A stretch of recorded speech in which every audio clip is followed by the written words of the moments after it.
What are the main objectives for the Buffalo Bills in the 2025 NFL Draft? How should they attack needs? We're exploring that today on Locked On Bills.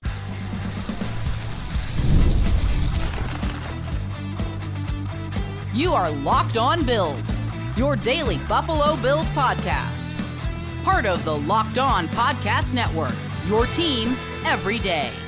What's up, Bills Mafia? It's Joe Marino, author of the Herd Mentality Substack, co-host of the Locked On NFL Scouting Podcast, co-host of the NFL First Read Podcast, and I'm your host of Locked On Bills. Want to thank you for making Locked On Bills your first listen every day, and a big welcome and shout out to our everydayers. You know who you are. Those of you who never miss a single episode, I appreciate y'all being here very, very much. I'd also like to invite you to subscribe or follow for free on YouTube or wherever you listen to podcasts. We're part of the Locked On Podcast Network, your team every day. Well, folks, welcome in. Very excited to be joined today by Chris Trapasso of CBS Sports for our annual Bills Draft conversation.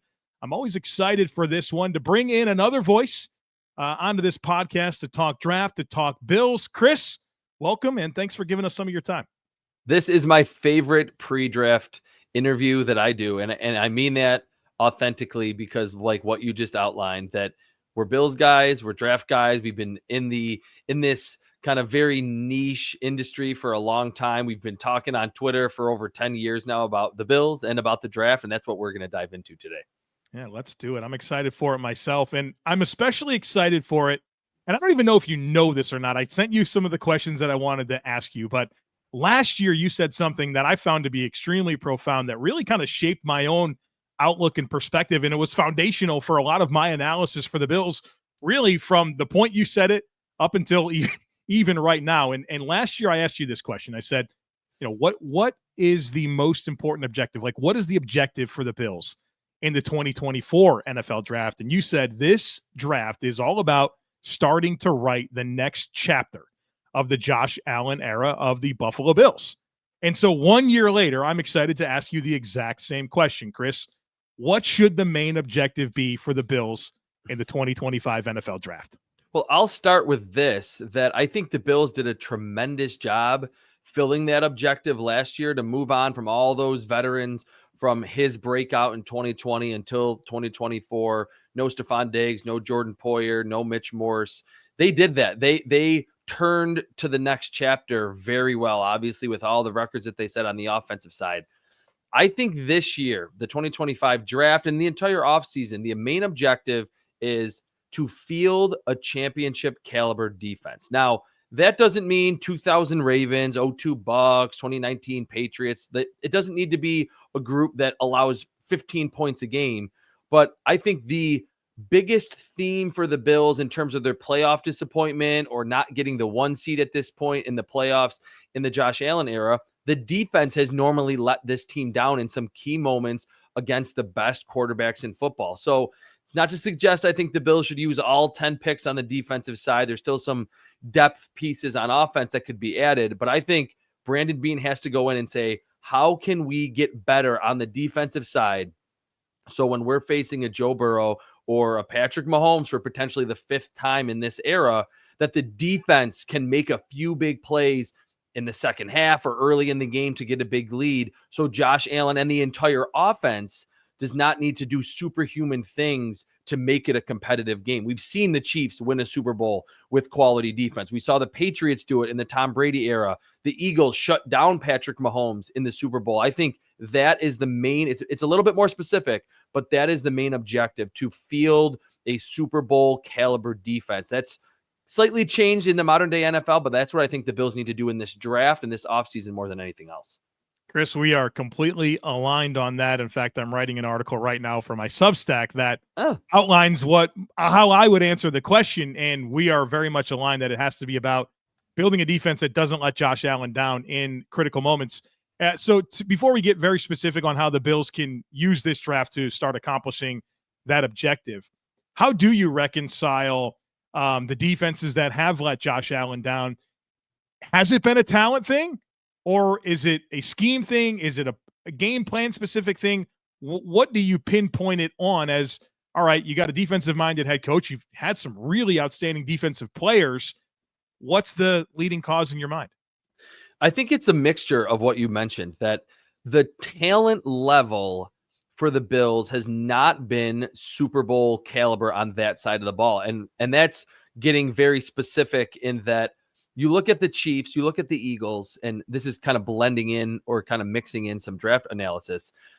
They don't, like, the Bills have not had those elite level athletes at really any position when it comes to their marquee players, maybe outside of Ed Oliver. That I think that speaks to the job that Bobby Babich and Sean McDermott, and before him, Leslie Frazier, Bobby Babich's dad, Bob Babich, that they got the most out of the talent that they had. And I think it's now time, and we can certainly get into it with some prospects, for the Bills to get more explosive, to get a L'Jarius Sneed, who was a freaky athlete for the Chiefs, Leo Chenal, Chris Jones. Not that those guys grow on trees, but I want more big-time athletes for the Bills on the defensive side. And I think it is a little bit of scheme in terms of, for as much as the Bills have developed talent and gotten the most out of it, like I just said, too often in those big games, sitting back in zone, and maybe there's been more aggression lately post Leslie Frazier, but sitting back in zone, rushing for and letting Patrick Mahomes get the ball out of his hands in 1.5 or 2 seconds, or Joe Burrow get the ball out of his hands quickly and pick apart his zone. It's the Bills have not had the ability to adjust on the fly because they don't have the big time athletes up front or in the secondary to lock down in man coverage and maybe be a little bit more aggressive with some blitz packages, because they don't have, and they have not had, those premier level talents. It's always been overachievers that have been really good players for the Bills, and have, a few have earned all pro distinctions. But I would like to see guys who tested pre-draft 40-inch vertical, 4.4 speed, 3 cones under 7 seconds, high caliber athletes relative to other players at their position. I love that answer. And so that allows us to now to get into more specifically how to get this done. We are both extremely aligned on defense, building that championship caliber defense for Josh Allen. And so when you get specific with the needs, I know you've talked about athletes and really high ceiling players. What positions stand out to you for the Bills in terms of those primary needs to address in this draft? Yeah, the obvious ones. I mean, cornerback, I like the signing of Dane Jackson. I think I saw a tweet from you when they signed him that he raises the floor of the cornerback room, but that's not what I think the Bills should necessarily be after. I think it was a good signing late in the free agent period because of the familiarity, and the Bills have seen him in this very complex Sean McDermott scheme. They should be after not raising the floor, but raising the ceiling at the cornerback spot opposite Christian Benford. Obviously defensive tackle as well. We can get into kind of the nitty gritty of just my thoughts on the guy next to Ed Oliver and who it doesn't necessarily need to be. But they certainly need more bodies. They need a higher ceiling along the defensive line, because the Bills are going to rotate more than really any other team in football up front. And I think still edge rusher, depth at corner. It's really outside of linebacker. I think they could really add pieces to almost every position on the defensive side of the ball. All right, so we continue to be aligned on this. You mentioned corner and how Dane Jackson, he does set a certain floor, but we're interested in the ceiling. Bills are picking 30th overall. I'm of the mind that to address corner at 30, I'm cool. I think it's a great idea. If they were to address corner at 30, are you of the belief that in Travis Hunter, Jahdae Barron, Will Johnson, probably not in play? When you think about the options that are in play at corner at 30, who stands out as Billsy, but also gives you some athletic ceiling, options that you would like for Buffalo at 30 at corner? Probably Trey Amos. I wouldn't say that I think the Ole Miss corner has an incredibly high ceiling. He's Tre'Davious White in a way to me, not necessarily stylistically, but just looking at everything else. That SEC corner, the ball production was there. He's, I think, a little bit better of an athlete overall than Trey White was. Decent tackler. I think he would come with a little bit of a ceiling, but would be kind of that high floor player that would answer your question, that would be very Billsy. Savon Revel to me would be the one that would, I think, kind of change the philosophy, more man coverage ability, taller, longer, more explosive, and just a natural playmaker on the football. I'm a little bit cooler on the idea of picking a corner at 30 because of what you just outlined. I think the top of the position, the really big time game changers will be gone. And it's really Trey Amos and then Rebels coming off the injury, small school. Benjamin Morrison, I think his man coverage ability, his ability to just mirror is tremendous coming off an injury. There's some questions about his hip lingering because he had the same injury in high school as well. So those two, were they like, if they're there, I think they would be home run selections, but I don't really have the information or know how much those injuries are going to impact their futures in the NFL. All right, coming up on the other side of it, Chris and I are going to get into more ways that the Bills can address these defensive needs. I want to get your ideas for how to approach corner if you're not necessarily in love with it at 30. And then, of course, how to get some impact for this defensive line. Folks, please be sure to stick with us. As a small business owner, your work doesn't end when the clock hits 5. Your business is always on your minds, which means when it's time to hire, you need a partner that works just as hard as you do. That's where LinkedIn Jobs comes in. When you clock out, LinkedIn clocks in. LinkedIn makes it easy to post your job for free, share it with your network, and get qualified candidates all in one place.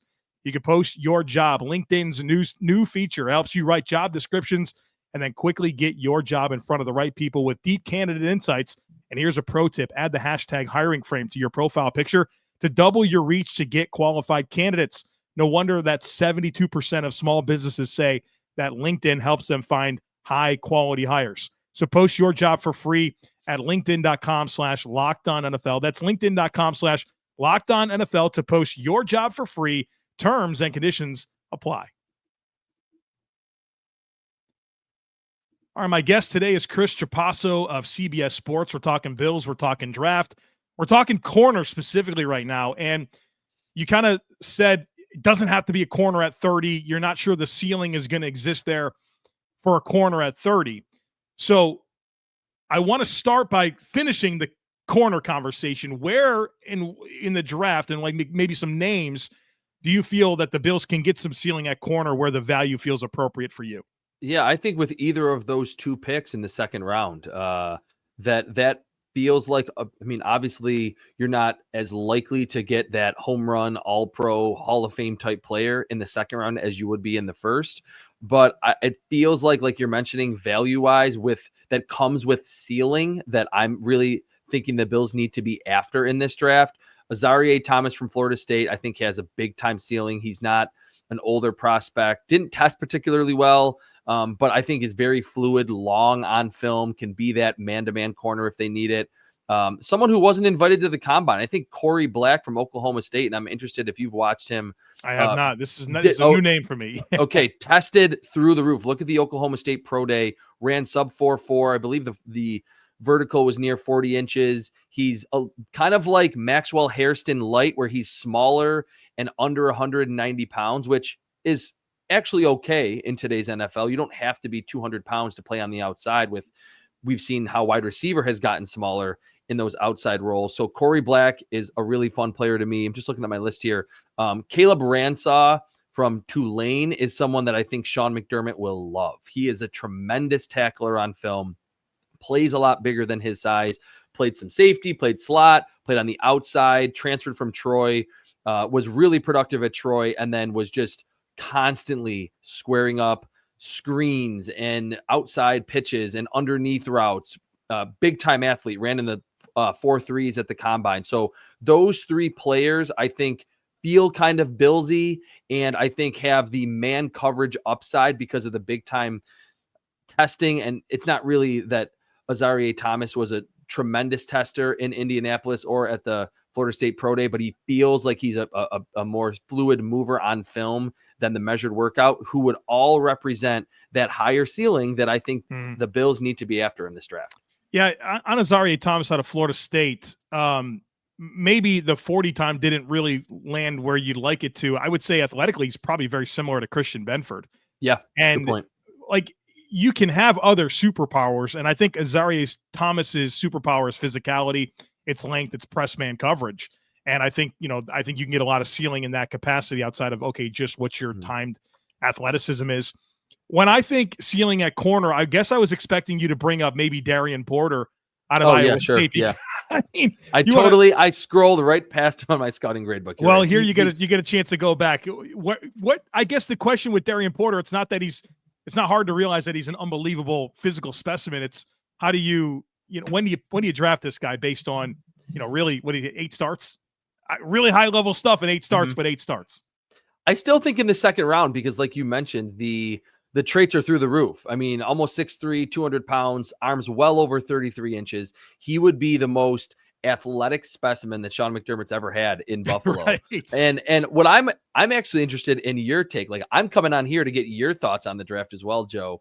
I thought he was very similar to Tariq Woolen coming out of UTSA. And I remember you being a huge fan of his. The workout wasn't quite as Tariq Woolen caliber, but close. And that's really saying something, because Woolen absolutely tested off the charts in Indianapolis.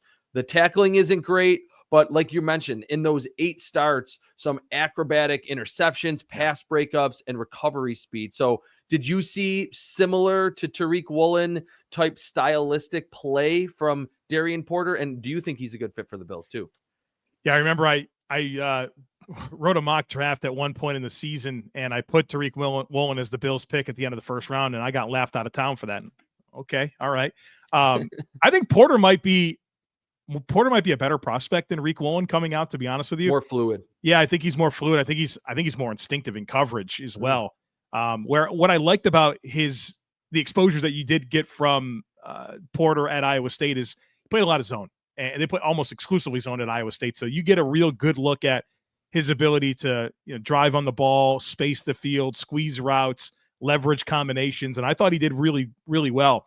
And while there's some tackling stuff to clean up, I thought his tackling radius combined with the athleticism was really good. Like, there were times where he's just able to leverage the ball, and that ball carrier just has nowhere to go. And so I really appreciated that. Plus, I mean, the special teams plays that were just eye-opening. So you want to talk about just all the stuff you can't teach with plenty of flashes, and then you get them in your ecosystem and you kind of unlock all the rest of it. With the floor that exists in Dane Jackson, it's a nice player to kind of complement a Darien Porter. So you give me Darien Porter in the second round, I'd be in love with that, to be honest. 100%. And to your last point, that's what just kind of a light bulb went off in my head, that we've seen what the Bills have done with their secondary, creating turnovers, like more turnovers than any teams over the last 5 to 7 years. They're always near the top of the league, and they don't allow a lot of passing yards. The yards per attempt, the passing EPA is always near the bottom of the league, that they're not allowing a lot of those things. I want to see the Bills get the most out of a premier talent like a Darien Porter, because they've gotten so much production out of Christian Benford, who we thought was maybe going to have to move to safety to make his way in the NFL. And Tre'Davious White, I think back to that 2017 draft, that Marshawn Lattimore was the freaky specimen. Even his teammate Gary and Connolly, they tested through the roof coming out of Ohio State. Trey White was just solid across the board, and they got an all-pro caliber cornerback eventually out of Trey White. So I want to see this coaching staff, especially like you mentioned in the back seven, work with the tools of someone like a Darien Porter or an Azareye'h Thomas or a Savon Revel, who have just physical capabilities that a lot of other secondary players have not had in the Sean McDermott era. Do you like Maxwell Harrison, the corner out of Kentucky? I find myself pretty in on him, but I know that there's some wide-ranging opinions. No, I certainly think he's a first-round caliber player. I don't normally factor in off-field stuff because I don't want to be playing a game of telephone and gossiping about players with other people I don't really know. But there's apparently some off-field stuff with him. I do like his feistiness. I think his 4.28 speed absolutely shows up on film, with staying with verticals down the field, recovering if he's beaten at the line. And I think he plays bigger than 180 plus pounds as a tackler. There's some times where he's diving at the feet where you like to see him just square up and kind of break down to make the tackle. But I certainly think when it comes to matching route concepts and man driving on the football in zone, he certainly has first-round caliber skills. I like him a lot. Yeah, we see Harrison very, very similarly. Before we get to the next break, I do want to ask you a question about the safety position, because I feel like the opinions on the Bills and quote-unquote need at safety they're all over the place, where some are like me, where I don't feel the urgency there, but I see a lot of mock drafts that has Malachi Starks, Nicky Manwari, Xavier Watts on day 2, where there's a lot of perception out there that the Bills might need help at safety. I'm not there, but I would love to kind of hear your take on that.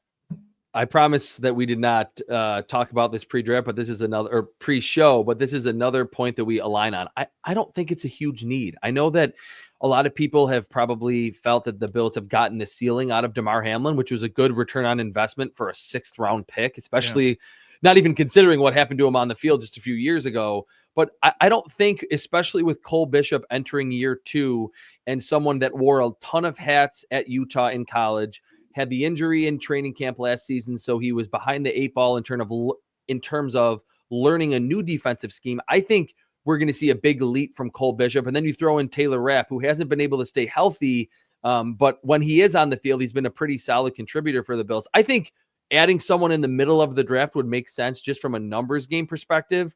And I love Nick Manwari. If he's there at 30 or at 28, I wouldn't hate it, but I'm more aligned with you that I don't think it's that high on the priority list for the Bills in this draft. All right, good. We don't have to spend a lot of time talking safety, but I'm chomping at the bit to talk defensive line. We're going to do that and more here on the other side of it, folks. Please be sure to stick with us. The NBA playoffs are almost here, and FanDuel is giving new customers an incredible way to get in on the action.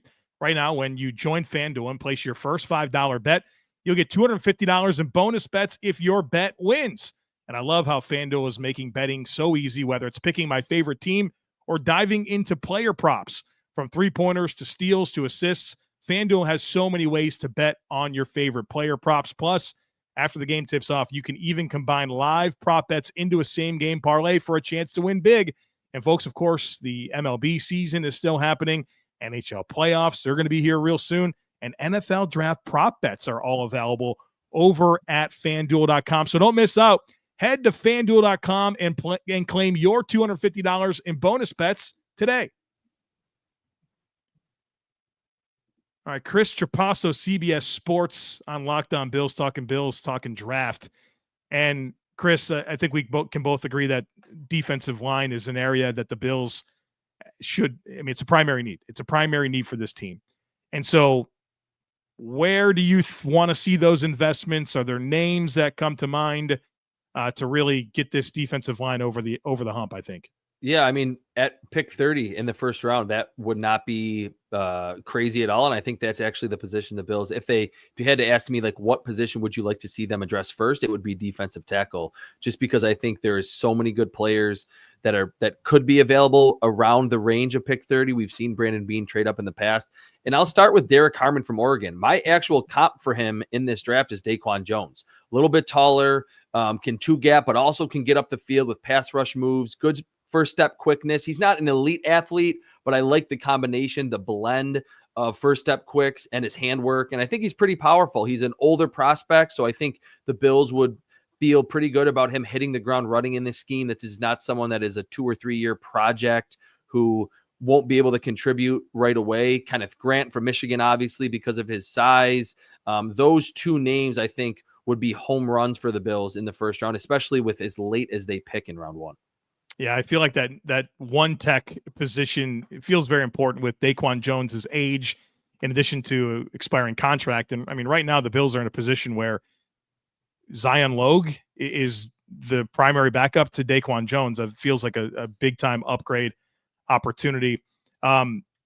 So pick 30, you're thinking defensive line, corner on day 2. Like, are there any fill in the blanks type players or positions for the Bills on defense as we kind of focus this conversation on building a championship caliber defense for Josh Allen?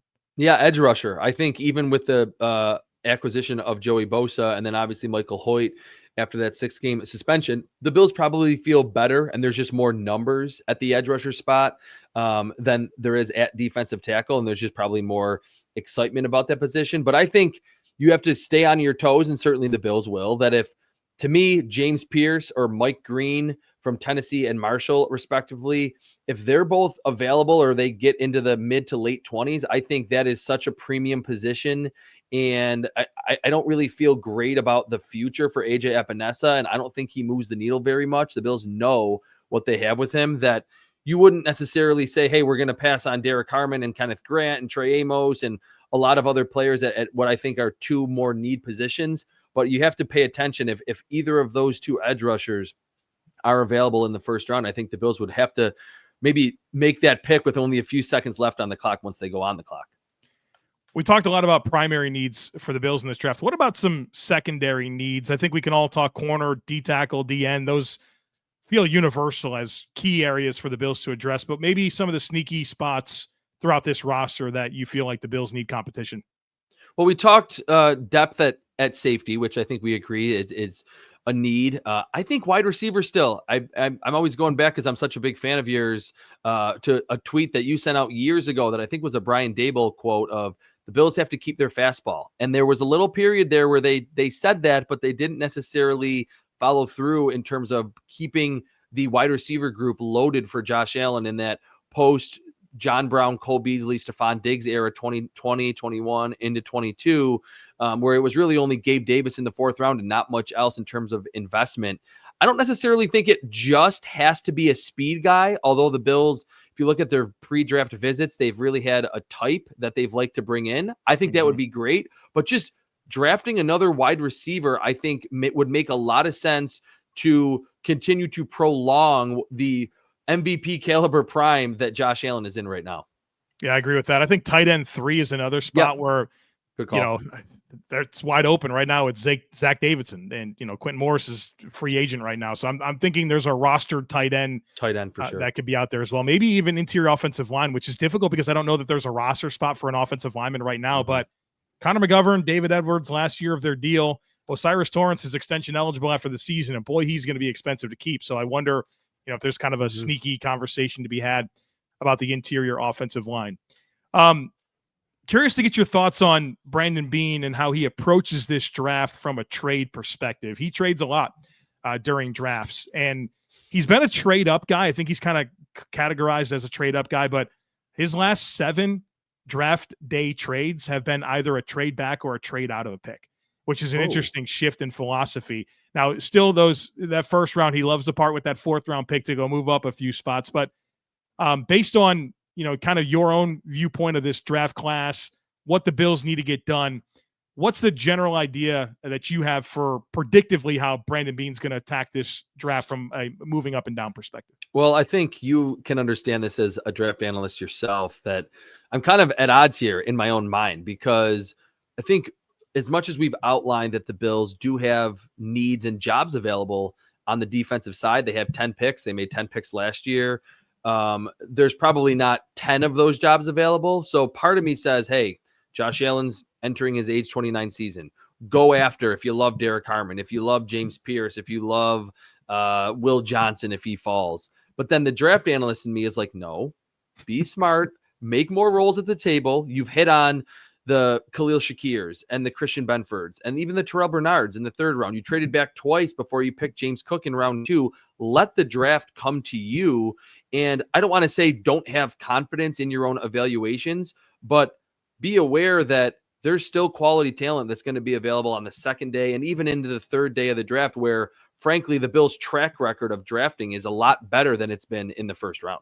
Yeah, it's interesting when you started talking about getting dynamic athleticism around this defense. You brought up 3 players. I don't know if you did this on purpose, but you said Chris Jones, Leo Chenal, and L'Jarius Sneed. Chris, you didn't name a 1st-round pick. Exactly. You named a 2nd-round pick, a 3rd-round pick, and what was Sneed was day 3? Was a 4th rounder, I think. Yeah. So, you know what I mean? It's like, well, yeah, there's those players exist, and it'd be nice for the Bills, and we always talk about it's really hard to get a big-time defensive lineman at the end of the 1st round, but I don't know, TJ Watt happened. Trey Hendrickson was a 3rd-round pick. Chris Jones, 2nd-round pick. Like, there's certainly ways to do this. We need Beane to hit one of those home runs at some point, and that would kind of change some of those narratives, because I feel like Beane's hit a lot of doubles, he's hit a lot of triples, and there maybe hasn't been enough home runs. And I think the good news is there hasn't been a lot of strikeouts, not too many of those, but how do you find those steals? I think that would be great for the Bills, and obviously the more darts you have to throw at the board, the more likely you can get one of those guys. Let's close with this one. Everyone's got a lot of opinions on the draft, media, fans. What have you observed out there in terms of a pre-draft narrative that maybe you think is misguided, false, or overblown? All right, so I need your opinion on this too to help me here. That Yeah. I understand, and I'm asking you because I know you know football as well as anyone. You're locked on the Bills. That the Bills scheme, and I understand zero technique, one technique is usually a bigger body that's going to eat blockers, keep the linebackers clean, or be the one that has most of the onus on him to keep the linebackers clean and keep Ed Oliver in those one-on-one situations. I think it's a little bit overblown that it has to be a 340-pound guy. Like, to me, like, if Walter Nolan is there, like, I get that he is a upfield pass rusher. I feel like next to Chris Jones, if we're going to use the Chiefs comparison, Treshaun Wharton was a great run defender, and he's not 330 pounds. You don't need a Vince. I don't think that the Bills need a gigantic space eater who's not going to give you much pass rush. Yeah. That is just going to be someone who's going to eat blockers and be a good run defender. And you pick that guy in the first round. Like, I would be on board with Kenneth Grant, but for me, my evaluations, I have him graded like in the high 40s or like low 50s because he's not someone that I think ever can be a 60, 70, 80 pressure a season defensive tackle. And I think even at 30 in round one, you're aiming for a home run or you're aiming for a double or a triple. So I think just adding more disruptors up front is more of a need for the Bills as opposed to the narrative that, oh, it's got to be, there's a weight threshold. He has to be 320 or bigger. And if you even need that, you can get that type 4th, 5th, 6th round. I've watched 10, 15 of them. And those big bodies who are limited pass rushers that can help you just in terms of the mass that you have up front and make plays against the run. Those type of players are available later in the draft. Zion Logue was a 6th round pick by the Falcons just 2 years ago. So it's that to me is a little misguided that there has to be a weight threshold. I want another quality pass rusher next to Ed Oliver. So the onus isn't totally on him to push the pocket from the interior in the playoffs. Yeah, I think. What do you think about that? Yeah, is that crazy? No, I have a lot of thoughts on that. I'll start by saying this. I think correlating quality run defense ability to weight is kind of nuts to me. Mm-hmm. Yeah, I just because someone's big does not mean that they're a good run defender, and just because somebody's not supersized doesn't mean that they're a bad run defender. I think just being large does not help you defend the run. That's not a qualifier. I think that there's a romanticization of Ted Washington and Pat Williams. I've said Ted Williams before too. You cross those guys up. Yep. And the one thing about those defenses, when you had those guys, is nobody could run the football. It's also a very different era of football. Everything was gap oriented, downhill rushing. You're not having to work lateral, wide zone, stretch runs. That stuff not really happening. So you can get away with a player like that. And plus, there's more of an onus on running the ball during the era that those players existed. I think that's what makes the special nose tackles special, like the Dexter Lawrences, the DJ Readers, the Javon Hargrave before the injuries started to happen. Those guys are really unique. Yeah, Vita Vea, that's a good one to invoke. Those guys that can be that big and can actually rush, those are the special ones. Now, where I might disagree with you a little bit is I think Kenneth Grant does have the type of ceiling to fit into that bucket. I know that I think that there's unrealized pass rush upside with Kenneth Grant. I think the lateral range is just tremendous for a guy that's as big as he is. So I would love him at pick 30. I don't know that he gets to pick 30. But I do think that the chaos, the disruption, the negative plays, like that's what wins in defense, right? Like just being able to bottle up the run, that's good. Like you want to be able to bottle up the run, but what really matters is, can you get negative plays and turnovers? And that's when you get pass rush, you get penetration skill. That's where that stuff comes from. You want to help your run defense, get a tackle for loss and make it 2nd and 13. Yeah, great point. Exactly. That's what I feel. You want turnovers, get teams in desperate situations. So I am always 100% of the time going to value guys that can create the chaos and get behind the line of scrimmage and make plays more than I just want a fire hydrant against the run so that Terrell Bernard can run free. Like I think it's silly to think that just a space eater that clogs the interior is more important than a guy that can actually make plays behind the line of scrimmage. Yeah, and I'll be my own devil's advocate here. Kenneth Grant's only 21 years old, so I'm certainly understanding that he has massive upside and that this is kind of going into the weeds with the whole draft process, which you certainly know well. We've kind of gotten to this post-COVID era where it's like, oh, hey, don't worry about age anymore. Guys can be 24, 25. It doesn't matter. The NFL doesn't care. No, it matters. If you're doing what Kenneth Grant was doing at 19 and 20 and 21 in the Big Ten, winning a national title and coming back and playing really good football in 24, and you're not even 22 yet, that certainly matters. So where I have him graded is like early second, but it wouldn't shock me, like you're mentioning, because the flashes were there. If he actually does grow as a pass rusher and does give the Bills the lateral run stopping ability that you mentioned, and then by 26 or 27, he's one of the better big bodied pass rushers in the NFL.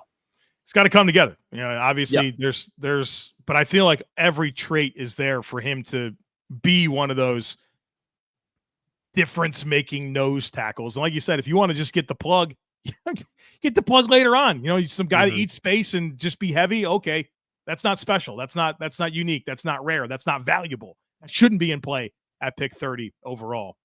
Chris, this was fun, man. We had a lot of common ground in our conversation this year, which is fun to see. And definitely appreciate you coming on, sharing your expertise. You've been grinding away at this draft class for a long time, so it's nice for you to be able to come on here and share some knowledge. Folks, make sure you're following Chris and all his work over at CBS. You can follow him on X, and he's always got takes on the Bills and on the draft. So make sure you're supporting Chris and his work. And Chris, thanks so much for coming on.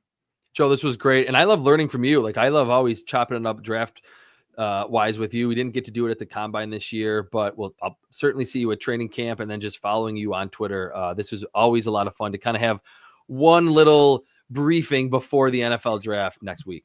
It'll be here soon enough, and we will stop speculating. We'll know the players and see if the Bills prioritize building a championship caliber defense for Josh Allen. All right, folks, this has been a lot of fun. Thanks for being here. As always, I kindly ask that you share, subscribe, rate, and review. Have a great rest of your day. Go Bills, and we look forward to catching up with you again real soon.